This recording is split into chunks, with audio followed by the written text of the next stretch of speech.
જય શ્રી કૃષ્ણ, જય ગૌ માતા.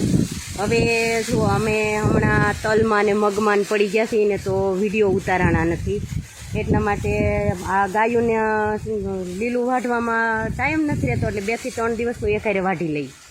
એટલે જો તલ સાફ કરી, મગની દાળ કરી, મગ સાફ કરી, કસ્ટમરોના 2-5 કિલોના ઓર્ડર હોય એટલે એ તો તૈયાર કરવા જ પડે.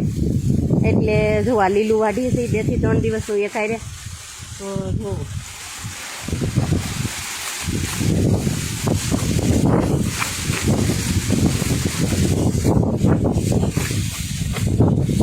અને બધા કહે ને કે ઘીના દૂધના ભાવ વધારે, પણ જો આ રીતના મહેનત કરીએ ને તઈ ફળ મળે, અને હર કોઈ માણા મહેનત પહેલાં અને પછી ફળ, એટલે એ તો અઘરું જ છે.